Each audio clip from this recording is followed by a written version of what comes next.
So some of the things that, I mean, do you think of these things on the left when you think about midwifery? Do you think about a strengthened community, a safeguard for birthing women, a spiritualist, a nurturer, a baby catcher, parent instructor, marriage counselor, breastfeeding promoter, teen counselor, resource and advocate, nutritionist, gardener, and entrepreneur? Do you all think of that when you thought about midwifery before? No. Okay, raise your hand if you did, because Gina put her hand up. Okay, 2. Okay, very good. You know, every midwife kept a garden. And if you read about that, and that's one reason why I like to garden, I'm compelled when I learned that later in life, because they always want to have good food to bring to the moms.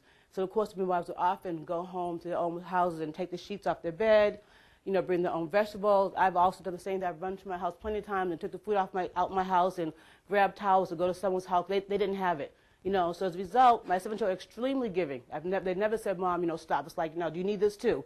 So you just grew up that, you know, you give to those who don't have. And so an entrepreneur, you know, black midwives are extremely skillful. They lived in a time where they often did not get paid. The stories, they got a pig, and the pig ran away. When she went back to go get it, the guy wouldn't give it back to her. You know, people will always owe them because they're also very low income. Though it was only $5 for a birth at that time, they didn't have it.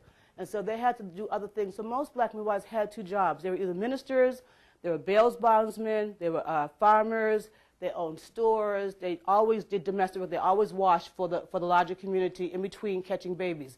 And they were doing things like, you know, 10 births, 11 births a week. You know, if you listen to their story, they were exhausted. And I have a lot of the documentaries. They lived long lives, but they wanted being very ill. You got to remember, there weren't cars then.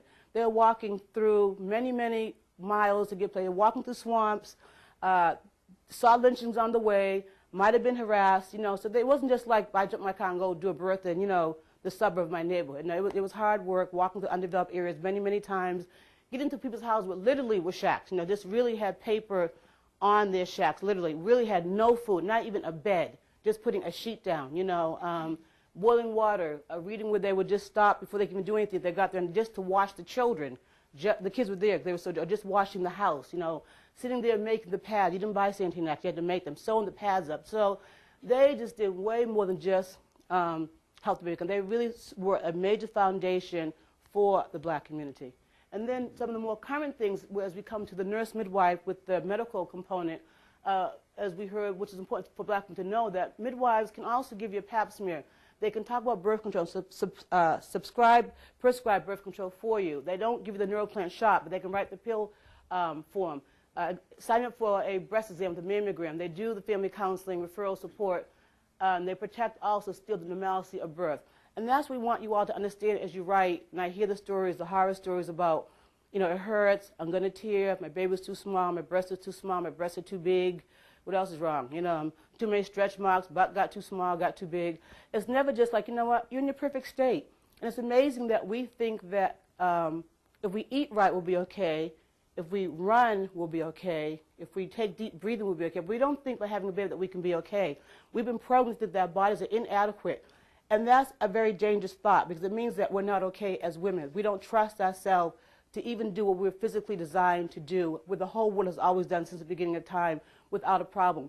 And whether you're in hospitals or not, every baby's not going to live and every mother's not going to live, because life and death is reality. And as midwives, we understand that every baby's not going to make it. We know that we do the best we can, but we come to leave here. And that's the thing about being a spiritual as a midwife. We know that's not forever. We hope every baby lives to be 100 years old.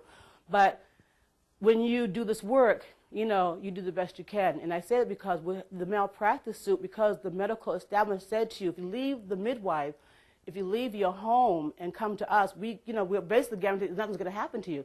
So the mom's like, why is my baby dead? Why am I hurt? When I came to the hospital. So as a result, we sue them. If the hospital had expressed themselves that we're a good place also, and we'll do the best we can, and didn't put up with so many that we're perfect, that we have that God-like figure that, you know, my doctor said, then perhaps the malpractice would not be so high. And so I always tell moms when I assist them that, you know, I'm here to assist you. I cannot guarantee anything other than I'll do the best I can do. And if that's okay with you, I'll assist. If not, then let's find somebody else. And so I just wanted to add that. Thank you.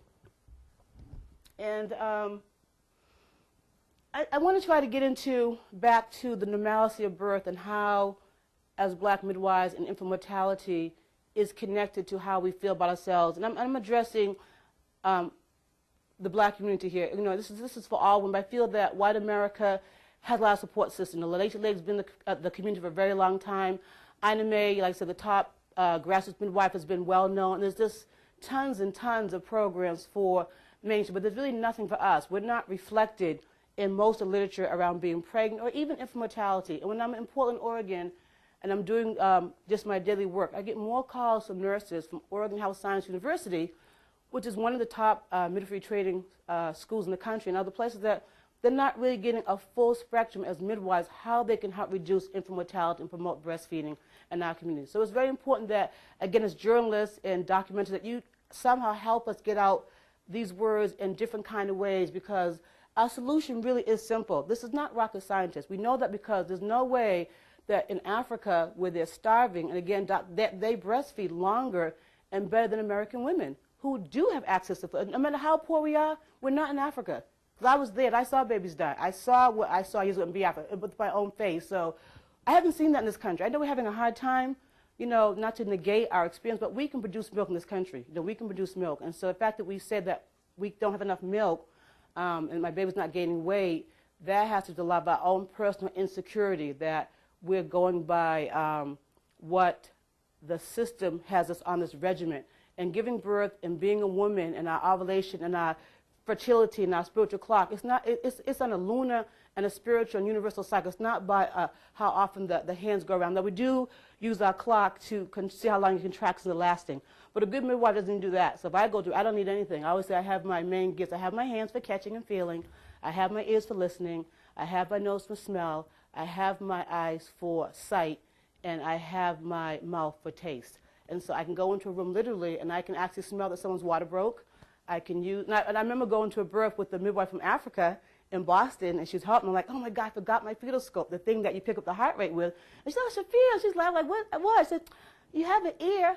I never learned that. I put my ear down the mother's stomach, and oh my God, I heard a heartbeat. So all this time, I could have been using my ear. I'm paying like $150 fetal scopes, and Dopplers of $400, and just the ear I could have used. And we're using ultrasounds to see the position of the baby, but I can still put my hands on and say, oh, this is a head, this is a butt, this is an arm. Most physicians have lost that skill. Technology has made them remove themselves from the mom.